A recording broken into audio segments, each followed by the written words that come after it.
For the News and Observer, I'm Dawn Vaughan, your host for this episode of Under the Dome for the week of Monday, May 15th, 2023. I'm here today with State Senator Mayor Wills Bode. Thanks for being on. Yeah, thanks for having me. Senator Bode is a Democrat representing Granville and Northern Wake County. She's a freshman lawmaker and an attorney and former director of North Carolinians for Redistricting Reform.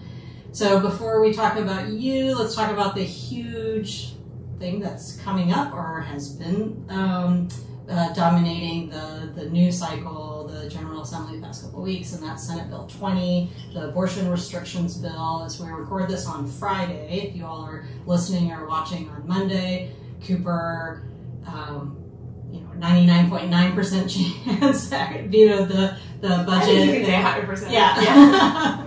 And maybe it rained and he did another day or something.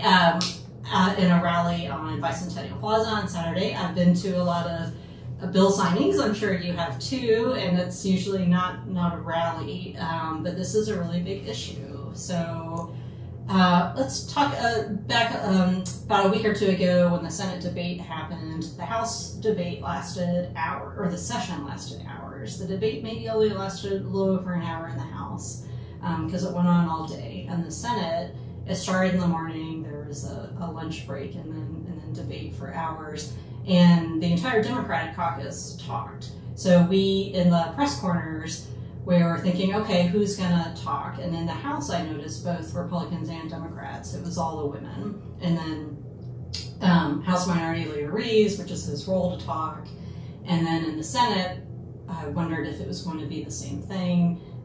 One thing I noticed is that a lot of debate in the General Assembly is not dominated by women, so I thought that was a striking change. And then we all realized that the entire Democratic caucus, which is mostly women anyway, were going to debate. So was that something that you all discussed in caucus before? Did you decide, well, I definitely want to talk about this? Should we all talk about it? How did that come together before? Sure. Yeah, absolutely. So we know that this bill was a very rushed process, did not go through the typical discussion, debate, deliberation process that we typically see in the General Assembly, and of course would want to see for an issue as important as this one. And so, I of course can't speak for the other members of my caucus, but this is a big deal for North Carolina. It's very important to our constituents. It's important to our state.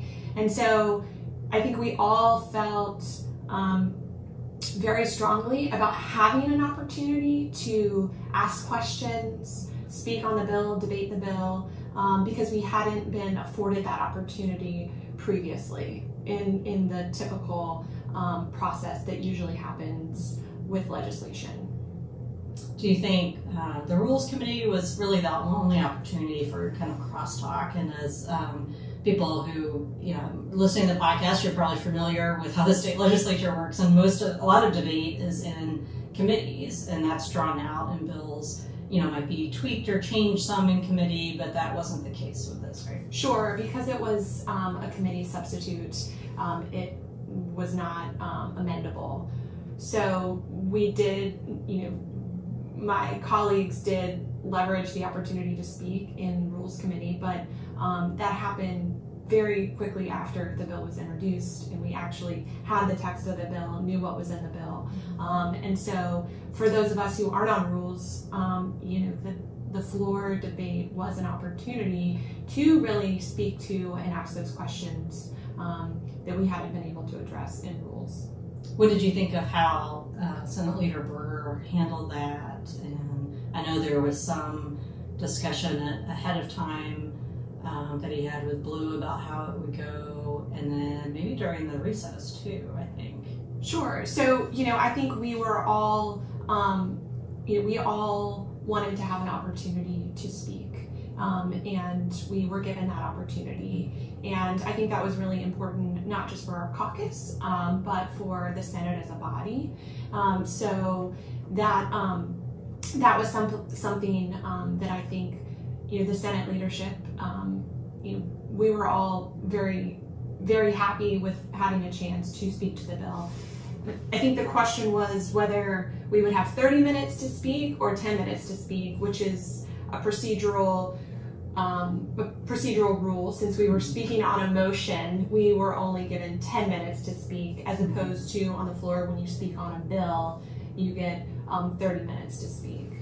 So I was kind of my understanding was trying to figure out which one was the appropriate time period for the procedural aspect of what was transpiring. I think in the rules in the House, it was 15 minutes, but not every. That would have been a really, really long session if everybody in the House had talked for 15 minutes. Do you think the debate... We would still be in session, I think. Do you, I think Speaker Moore may have made that joke too. Well, it's true. You know?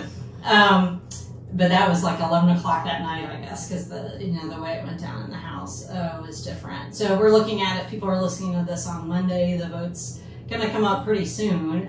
So the way the rules work, Senate Rules Chair Bill Rabin will notify Senate, the Minority Leader, Senator Blue, 24 hours that they'll call the vote. So I noticed that, like I said, as we're recording this on Friday, the House and Senate calendars already came out on Thursday, and I'm like, well, it's going to be a little bit different than that. But the calendar itself says veto messages from the governor, so that's what they'll go with. So how do you expect things to play out this week when that vote happens? Do you really think anything would change as a result of pressure from the governor on some Republicans?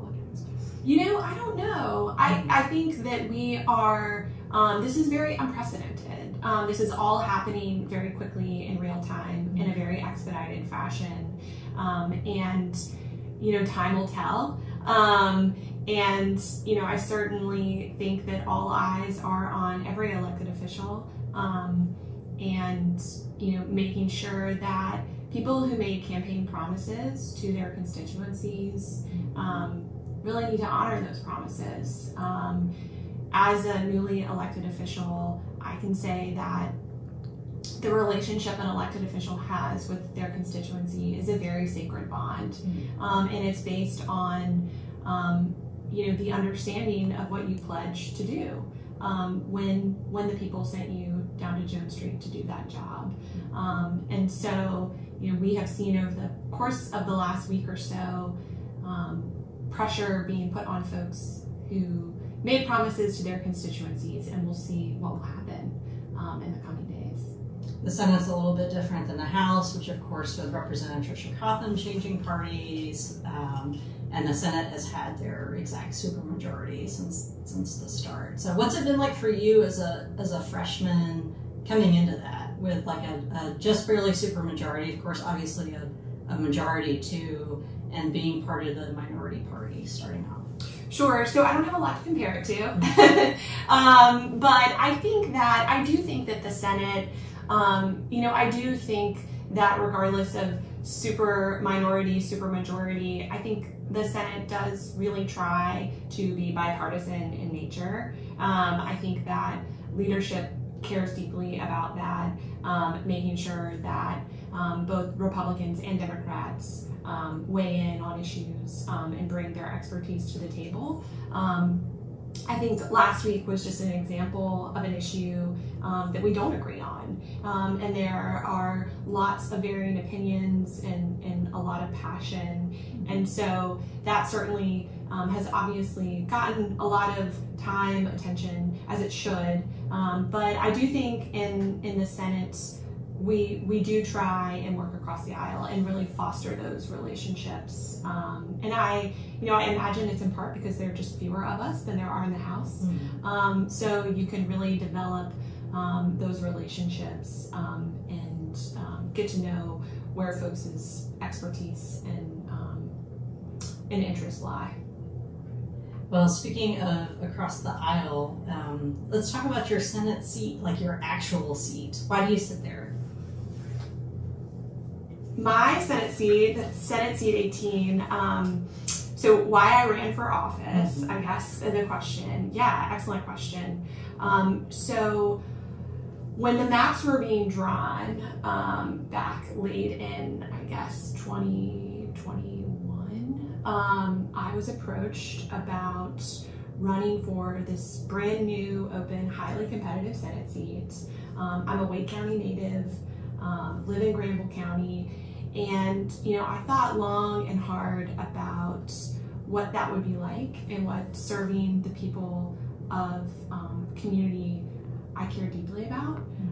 This is a fascinating district. It's the only urban, suburban, and rural Senate seat. I say that all the time. It's the best Senate district in North Carolina. 3rd Republican, 3rd Democrat, 3rd unaffiliated.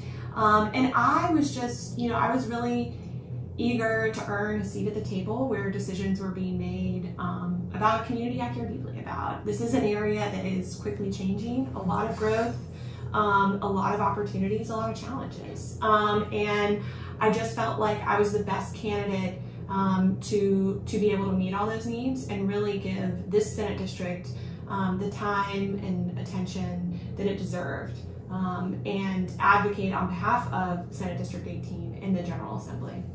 We're going to take a quick break, and when we come back, I'm going to ask you about who else in your family has been in the Senate and in government, and then our picks for headliner of the week, and I'm going to ask the senator what she likes to eat in the legislative building cafeteria, or maybe the Tiny Diner. So we'll be right back.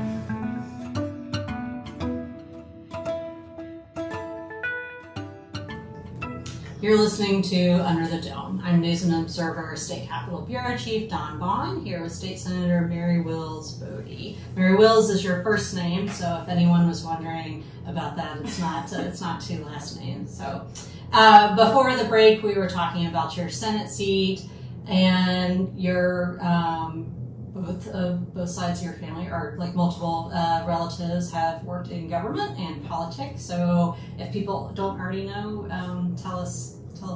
Yeah, sure, absolutely. So I grew up in a political household.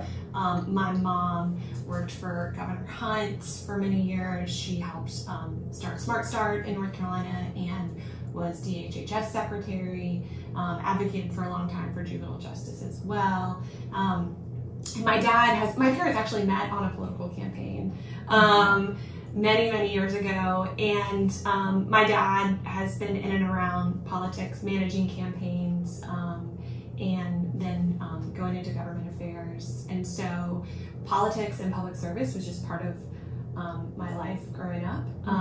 But Senate District 18, and more specifically representing Granville County in the North Carolina State Senate, my grandfather, Wills Hancock, for who I'm named, represented Granville County in the North Carolina State Senate, and his father, Franklin Wills Hancock, represented Granville County in the North Carolina State Senate as well. So, I'm proud to be part of that lineage of people who have stepped up to serve, and was very glad that I got to sit in my seat, Senate seat 31 on the floor.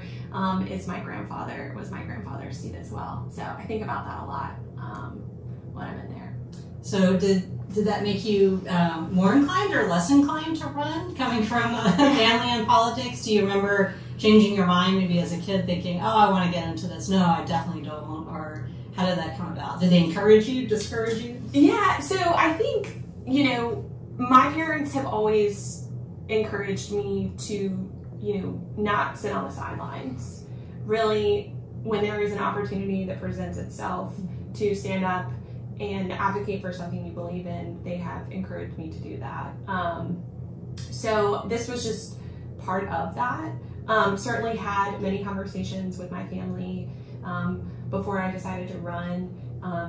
Also for me, the timing worked out really well. I'm single, I don't have any kids. It's a lot to ask of a family to step into this current political arena. So it just felt like the right time for me to take this on, and was super grateful that my parents were right there with me, alongside me, and my brothers as well.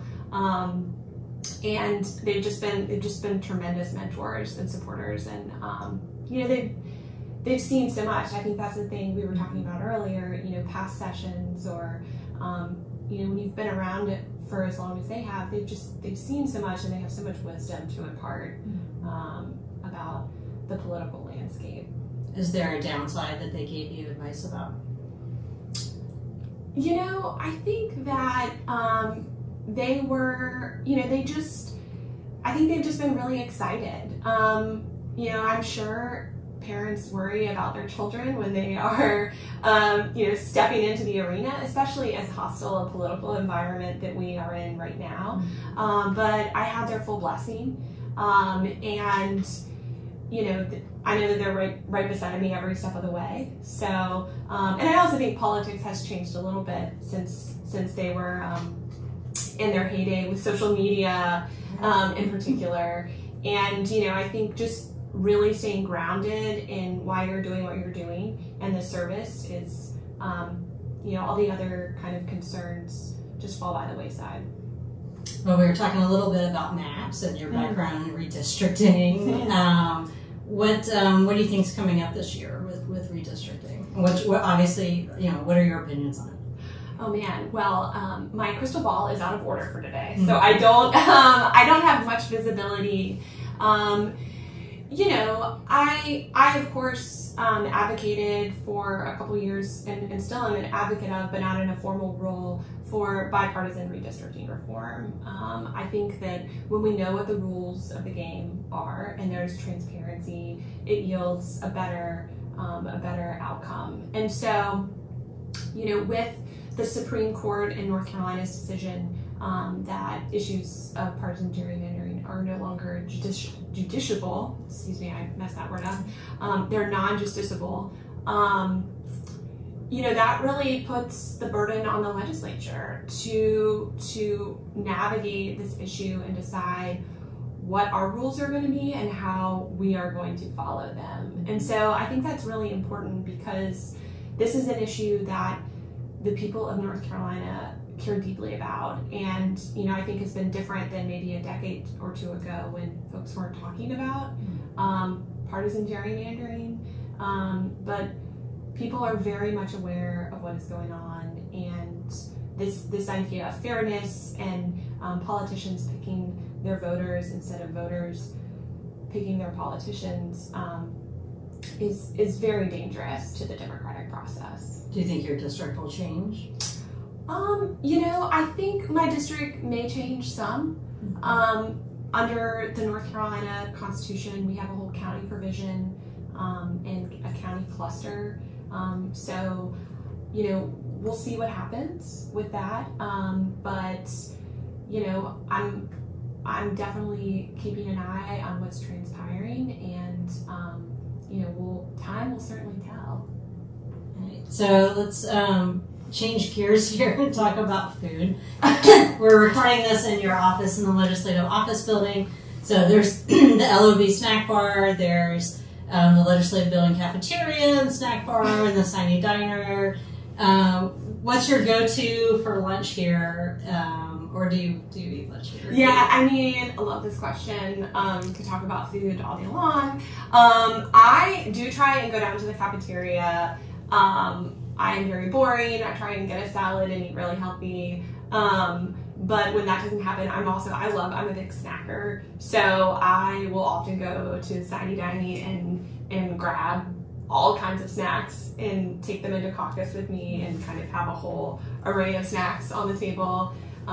Always have a Diet Coke or Diet Dr. Pepper. And then in my office, we have a ton of snacks. And so people love to stop by and grab a snack or grab a coffee, and that's great too. So, all right. So get your snacks at Senator Bode. Yeah, you come. Anyone is always welcome. We have an array of snacks and are happy to feed whoever wants to come. I don't want anyone to get hangry, right? This is really important that everyone stays well fed. Not in caucus, right, or before a long Senate debate, which this week ahead will be long and drawn out. And we didn't even talk about the budget yet. So just a quick plug for the budget is a huge thing. Obviously, the Senate budget is expected this week, and it's billions of dollars of taxpayer money. So pay attention to that. Of course I will, and hopefully you will. I certainly will, and I appreciate the plug. It is important. It is our taxpayer dollars being and how they're going to be invested. So it's a very important process, and looking forward to to seeing the Senate budget as well. All right, drink your coffee now, everybody. All right, so let's go to our picks for headliner of the week, which, I think my headliner next week will be coffee and all the coffee I'm anticipating drinking. So who or what is your headliner of the week? Yeah, so my headliner of the week was the appointment and installation of the new State Board of Elections. Given that voter ID will be implemented for the 2023 elections, this group of folks has a very short runway to implement a very, very important piece of the elections process. And so I think early vote starts for the Charlotte elections, I think on August 12th. So we're talking about a couple of months before that all needs to be buttoned up and ready to go. And so they certainly have their work cut out for them. All right, my headliner, if y'all are listening to this Monday, gearing up for the week, I hope everyone had a good weekend. Mine is Mother's Day. I'm a mother of a 14-year-old son, so shout out Glenn, and I'll shout out my own mother, Betty Baumgartner, and all the mothers out there and people who mother also. I hope that you had a good weekend, and for those of you in legislative land, drink your coffee because we're all gonna need it. So and rest up. That's right. All right, I'm Dawn Vaughan here with Wills Bode. Thanks for being on for the News and Observer. We'll talk to you next.